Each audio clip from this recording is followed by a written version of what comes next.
I dag er det torsdag, og det er torsdag den, hvad dato er det nu, den 21. december 2023.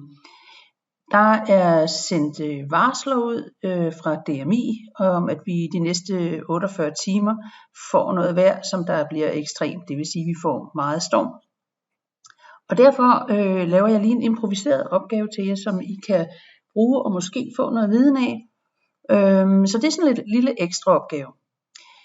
I kan se her på kortet, at specielt vestkysten, når vi forestiller os, at vinden kommer ind fra nordvest, at specielt vestkysten her vil være plaget af stærk storm, men herhenne ved nordkysten af Sjælland vil der også komme ekstremt vejr. Når stormen kommer, så vil der også være vand, det vil sige forhøjet vandstand, og det vil sige, at når vi kommer ned i Isefjorden hernede, så vil der være forhøjet vandstand mellem 1,5 og 1,9 meter over dansk vertikalreference. Og dansk vertikalreference, det er den nulreference, som man har fastsat i 1990. Det er også den, vi skal arbejde med, når vi efter jul kommer ind i QGIS og skal ind og se på vores rasterdata. Og herinde, der kan vi se højder. Jeg har fået lagt højderne på herhenne med DHM Terræn fra WCS Web Coverage Service. Herinde kan vi sådan set også i QGIS beregne og se, hvor vandet det kommer til at komme hen, når det stiger. Men der er faktisk et andet program, som der er dedikeret til lige præcis at arbejde med højvanden og arbejde med ekstremregn også. Og det er Skalko, og det er det, jeg gerne vil have, vi skal ind og kigge på. Vi skal altså ind og kigge på programmet Skalko, og jeg vil gerne vise 2 eksempler herinde på. Men først så skal I lige se, i oktober, der havde vi jo et sommerhusområde, hvor de havde sejlet fra hus til hus, fordi at diget forhindrede vand i at løbe væk. Og ganske kort, at sådan her så det ud efterfølgende. Lad os kigge på Skalko, hvad det er, der skete i den situation. Og på Skalko skal vi også se på en anden situation, hvor vi siger, kunne vi lave et dige, som det faktisk vandet kunne være blevet væk fra, eller vandet kunne være undgået at trænge ind. Lad os gå over til Skalko. Jeg vil lige sige med det samme, det her er en helt enkel og simpel måde at bruge Skalko på. Der ligger herinde på Skalko en masse webinarer, som jeg kan anbefale kraftigt, at man sætter sig og prøver at arbejde med. Det er uden for GIS-kursets mål, men lidt egenlæring er heller ikke af vejen. Oppe under login kan man få adgang til Skalko, og så længe du er studerende på Københavns Universitet, har du adgang til Skalko. Når vi kommer herind til Skalko Live, skal du ned og bruge login using single sign-on. Og det kan godt være, at den hopper direkte ind nu her, når jeg bruger den, og går direkte ind på Skalko, fordi jeg har været der, men ellers så skal du angive dit studienummer og dit adgangskode, som du normalt får. Men nu klikker jeg her på single sign-on, og skal vi se, hvad der så sker. Der siger jeg vel, at det er Københavns Universitet. Sådan, det er her, den formodentlig hopper direkte ind, når jeg har valgt Københavns Universitet og login. Nej, den kom i dag og virkede her. Sådan der. Du skal altså skrive den forbindelse her og sige login. Så kommer man ind på Skalko. Og her der vises der bare et skærmkort i grå som baggrundskort. Hernede, eller her over i venstre side, kan du se, der er et bibliotek med nogle forskellige lag, man kan lægge ind af data herinde på. Og hvis man klikker på bibliotek, kan man altså tilføje flere forskellige lag herinde på, og det kommer jeg ikke til at gennemgå i den her opgave her.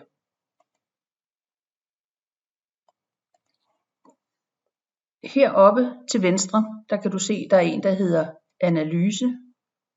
Og herhenne kan jeg have havstigninger, hvor jeg kan se oversvømmelser.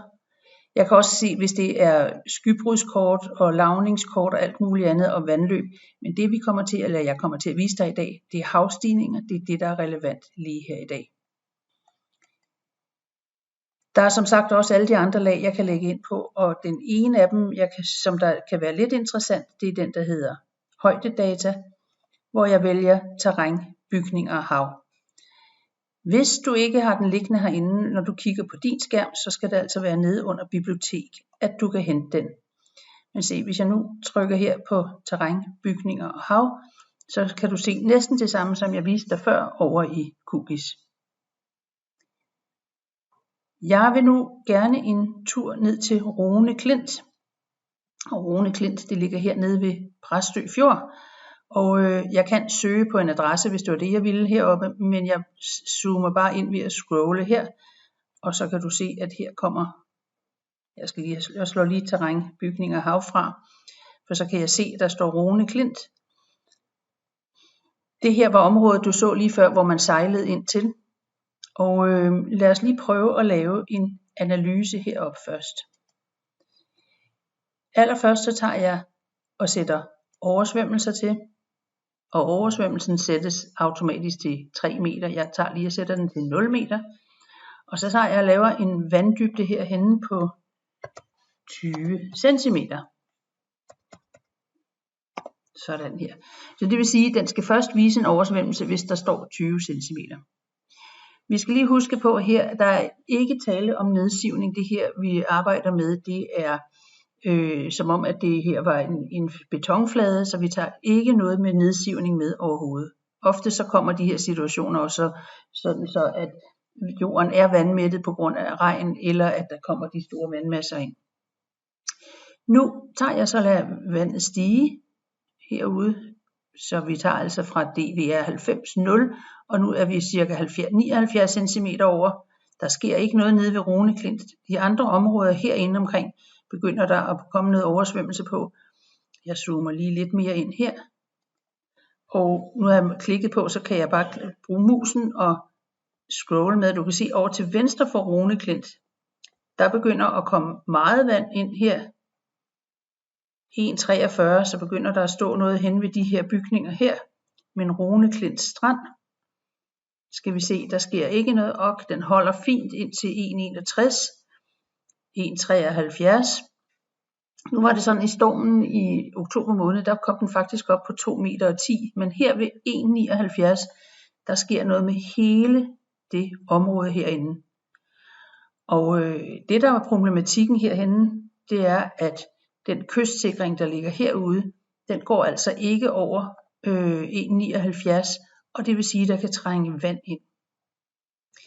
Lad os nu prøve at tænde for højdedata herhenne, og så se, hvordan det ser ud. Du kan se, der ligger en højderyg herinde bagved, og nu koncentrerer jeg mig kun om at vise det område herhenne på. Og så tager jeg og skriver 2,1 meter herhenne på. Det var faktisk der, at vandet det stod op til. Og så går jeg hen og kigger her.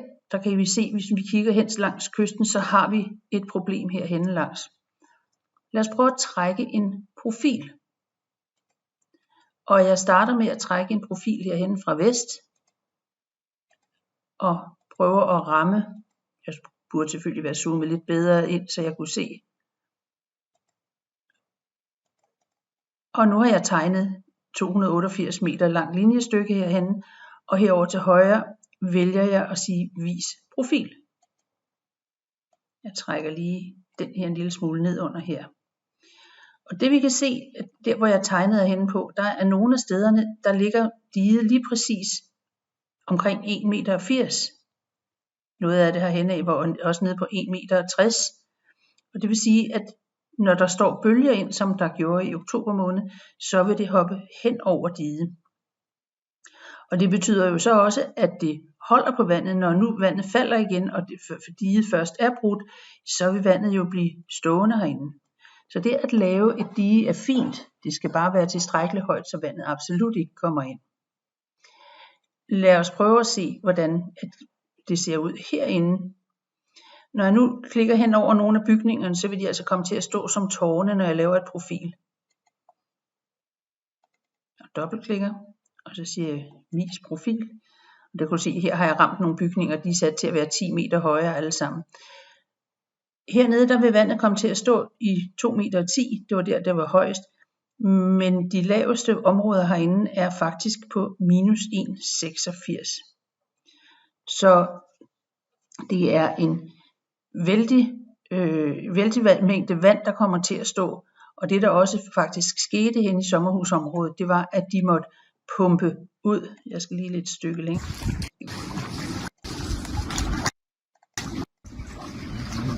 Herhenne. Undskyld, jeg havde ikke lige fået tjekket op. Jeg skal lige...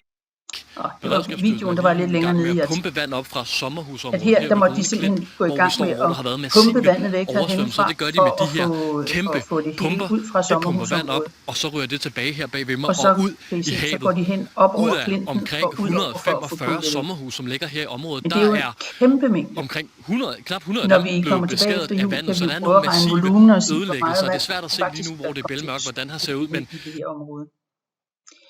Godt. Inden med Skalko herhenne, kunne vi altså, jeg skal lige have lukket den her profil herhenne, sådan det her. Herinde i Skalko har vi muligheden for selv at prøve at tegne en raster, det vil sige, vi kunne prøve at bygge et dige herhenne, og så sige, hvordan ville det se ud, hvis vi byggede et dige herhenne på. Og jeg vil med det samme sige, det jeg viser her er GIS-teknisk. Det er absolut ikke noget om, hvad man må i forhold til lovgivningen, fordi i forhold til kystsikring må man ikke bare begynde at ændre på kysten, der er herude på. Så det her er kun GIS-teknisk. Jeg kan ikke få lov til at arbejde i det lag herhenne, som der ligger her, og jeg skal heller ikke hen i mit analyselag og arbejde her, så de to starter jeg med at slukke. Det er vigtigt, at vi starter med at slukke for dem først. Og jeg lukker hele analyselaget her, og så zoomer jeg ud. Det område her vil jeg gerne gemme som et arbejdsområde, som jeg selv kan prøve at sidde og redigere i. Og jeg gør det, at jeg går op under arbejdsområdet, og jeg vil lave et kort med havstigninger, og så vil jeg trække en firkant. Jeg skal lige have trukket den her lidt ned her, fjerne det over. Således så laver jeg bare en firkant og gemmer det her område her. Det er altid en god idé at gemme et stykke udenfor også. Og så kalder jeg den her for Rune Klint og opret arbejdsområde. Så går der lige et lille stykke tid. Hvis jeg pakker den der ud igen, kan du se, at den opretter arbejdsområdet. Nu er arbejdsområdet kommet herhen på. Jeg skal lige tjekke, at den ikke er tændt herinde ved analyse, og heller ikke nede ved højdedata herhen. Den er også slukket. Nu har jeg altså mit eget Rune Klint afgrænsning og højdedata herinde på. Nu vil jeg så prøve at lave et nyt dige herude, og det her dige vil jeg lade gå herhen langs. Jeg har ikke undersøgt, om det her lille hus her er en badehytte, eller hvad det er. Jeg kan næsten tro, at det er en badehytte, men ellers så kunne jeg have åbnet for GeoDanmark bygninger, og igen, det er et lag, jeg selv har lagt ind fra biblioteket. Og jeg kan se, de andre bygninger herhenne på, det er sommerhus, de har en farve herhenne. Hvis jeg nu tager et punktinfo, og går hen og klikker på det her, så er det en bygningstype, der står ikke herhenne på, hvad det er for en bygningstype, men det er 13 kvadratmeter, så skal vi ikke tro, at det er en eller anden badehytte. Og den her, der står herhenne på, der står det en eller anden erhvervs.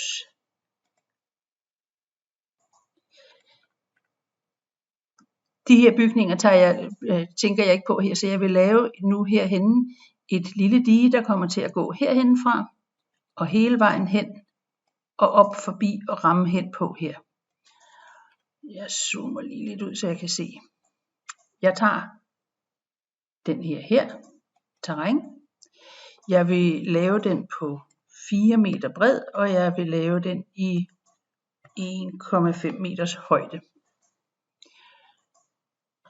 Der er mange muligheder for at lave anlæg og alt muligt andet. Jeg laver bare et totalt simpelt dige herhen. Og jeg starter her. Klik. Og det er jo en god idé at følge eksisterende. Jeg holder lige ned på museknappen, og jeg trækker billedet.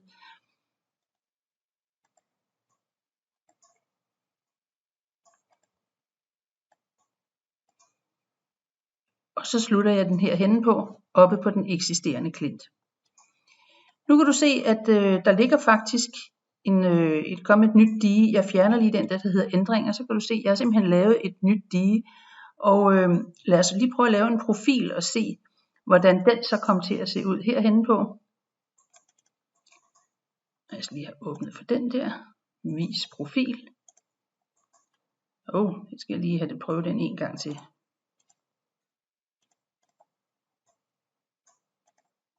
Vi prøver lige igen. Vis profil, det er fordi den heroppe, den kommer i vejen.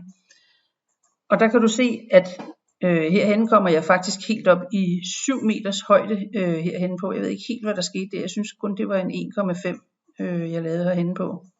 Har jeg ramt en bygning? Det må jeg have gjort. Jeg er i hvert fald oppe i 7 meters højde her. Jeg har fået lavet et ordentligt dige. Jeg lukker den her igen. Det her er egentlig også bare meningen, jeg vil vise dig, hvad der sker, når man nu lægger sådan et dige her. For nu vil jeg gerne, jeg trykker lige på den der sådan, hammer, fordi så får jeg lov til at få den her værktøjskasse igen, og siger genberegn. Nu kommer den til at stå heroppe på højre side og lige køre lidt. Sådan. Nu skete der noget herover. Nu kan jeg begynde at se mine havstigninger. Jeg lukker lige for den her værktøjskasse, så vi kan se noget.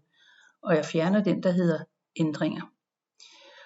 Og nu vil jeg gerne se, hvad der sker, hvis der kommer oversvømmelser.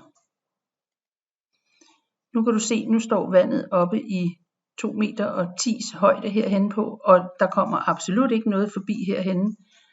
Og jeg skal op i, jeg kunne have lavet lidt mindre dige end det, jeg lavede herhenne på. 5 meter. Der sker ikke det, der ligner noget herhenne, men det var også klart, hvis jeg lavede et 7 meter højt dige herhenne. Og så skete der lige pludselig noget herhenne. Hvor skete der noget? Jamen der vil jeg gå hen og bruge den, der hedder kritiske punkter. Jeg slukker lige for mit bygningslag, så det bliver lidt mere overskueligt. Og de kritiske punkter, det kom faktisk helt herhenne, at der kom vand ind herhenne fra, og kommer til at løbe ned over der. Men vi er altså oppe i 6 meters højde. Så kritiske punkter kan faktisk bruges til at se, hvor vil der komme en gennembrydning herhenne på. Det her var en lidt hurtig opgave, og ikke videre kønt lavet, så prøv selv at se, hvor højt diget faktisk kunne have været nede ved Rune Klint. Så vil jeg gerne vise et andet sted hen. Jeg scroller ud og op til Isefjorden og Roskilde Fjord. Fordi op ved Roskilde Fjord, lige ud for Frederikssund, ligger der en mindre bebyggelse, som alle helt sikkert har hørt om. Nu skal jeg se, om jeg kan finde den herhenne på. Der var den nede. Hyllingeris. Jeg zoomer lige lidt ud igen. Lige over for Jyllinge ligger Hyllingeris. I Stormen Bodil, der var den oversvømmet, og dem har Frederikssund Kommune nu simpelthen bedt om at pakke deres sager også, fordi at der kommer til at kan blive vandstandsstigning. De har lovet 1,90 meter her denne gang. Så nu vil jeg prøve en gang at lave en analyse herinde og sige oversvømmelse og kritiske punkter. Og der skal vi gå op på 4,5 meter. Vi starter helt ned her på 0. Og så ser der allerede vand ud, som om at der kommer noget ind ved 0. Og det kommer helt hernede fra i stedet for. Der må være et eller andet hernede fra det dige, der er hernede. Og det skal vi ikke kigge på. Vi zoomer igen ind på Hyllingeris og ser, hvad der sker herhenne ved Hyllingeris. Jeg prøver også lige at tænde for højdedata, terræn, bygninger, hav. Så kan du også se, at det ligger på et meget fladt område. Der ligger hvad hedder det? Det kan jeg ikke huske, hvad det hedder lige nu. Forhøjning, og det ligger der også herhenne på os. Lad os prøve at se, når vi tager havvandsstigningen og ser, hvad sker der her. Vi er ved 30 cm, 40 cm. Der begynder at komme nogle kritiske punkter herhenne på, hvor vandet begynder at trænge ind her.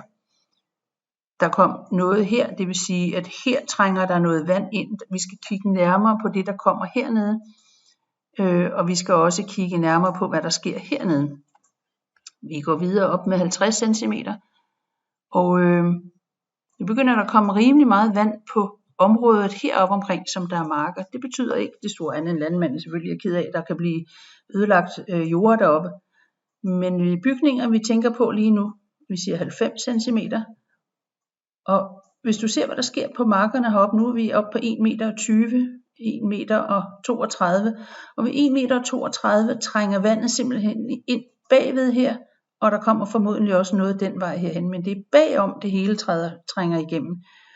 Og hvis vi siger op til 1,90 meter,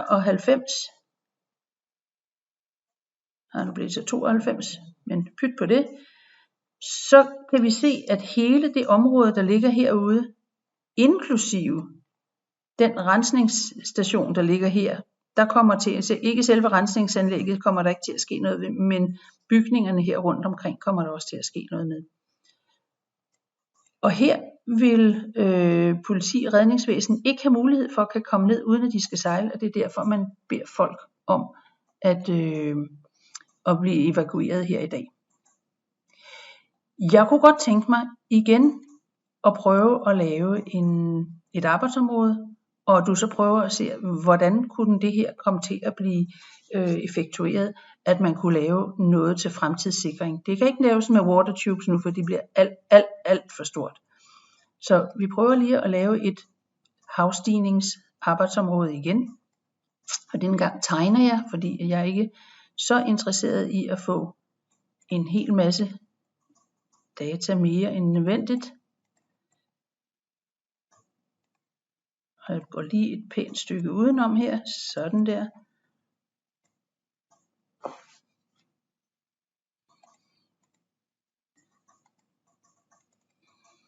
Og så kalder jeg den her for Hyllingeris.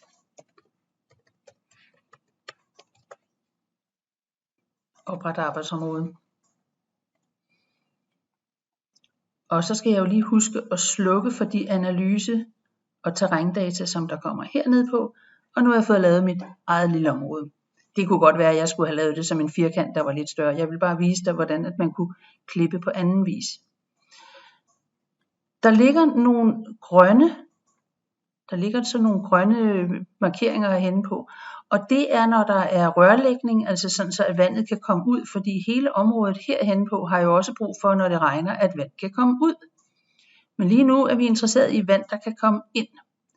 Så jeg vil zoome ind og tage vælgepilen og markere det her sådan, rørlagte vandløb, og så vil jeg simpelthen slette det. Og forvente, at man laver et eller andet, sådan så at det er lukket, når der nu kommer havstigninger. Og jeg vil også tage det rørlagte vandløb herhenne og slette der.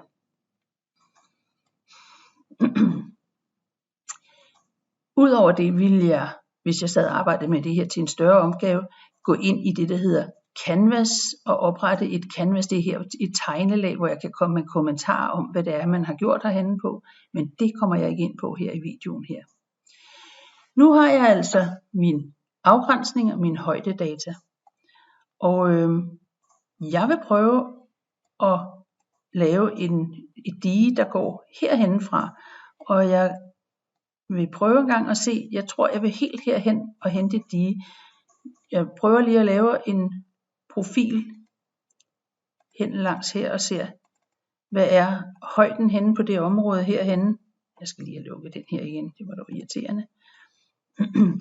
En stor del af området herhenne ligger nede i 1,20 meter højde, og vi forventer vand, der kommer til at gå op i omkring 1,9 herhenne på. Så derfor har jeg tænkt mig at lægge, jeg lukker lige den her igen, lave et dige, der går hen på her. Jeg går lige hen og tager fat i hammeren igen, og nu laver jeg simpelthen en dige, som jeg hæver med 1 meter, og jeg laver den i 4 meters bredde. Og så starter jeg ellers herhenne med at tegne, klik.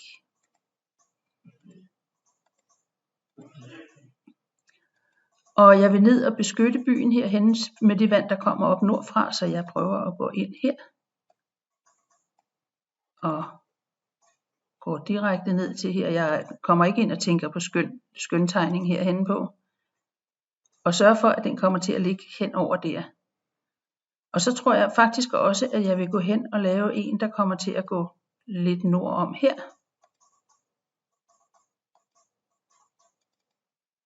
Så har jeg altså nu lavet to hurtige diger. Og jeg laver en genberegn. Jeg har lavet et 1 meter højt dige, der kommer til at ligge på det stykke. Jeg målte ikke lige, hvor langt den var herhenne på, men det kan man altid måle bagefter ved at lave sådan en profil og se. Og den er ved at genberegne stadigvæk. Det står oppe i højre hjørne her. Og nu skal du se, nu kommer havstigninger om lidt. Og så kan jeg gå hen og sige oversvømmelser. Og så skal jeg lige ned og se, om min analyse er slukket. Det var den. Den har man nogle gange tændt. Så siger jeg, at jeg scroller lige lidt tilbage. Den kan holde op til 1 meter og 58 herhenne på. Jeg sætter også lige de kritiske punkter på her. Og så siger jeg, okay, hvad sker der herhenne, hvis jeg stiger til 1,62? Aha, der kommer altså også noget hernede fra. Herude skal jeg også have lavet nogle ting. Så det kunne jo også være, at jeg lige skulle starte med på den højderyg hernede. Og lave et dige, der går et stykke herned til. Det bliver din egen opgave at prøve at sidde og lege med, og om du bruger Ligehyllinge Riis, eller du bruger et område, du kender selv, som du godt kunne tænke dig at analysere, så er du velkommen. Skalgo Live er altså et program, som du har adgang til, mens du læser på Københavns Universitet. Og gå i gang, det er spændende. God arbejdslyst.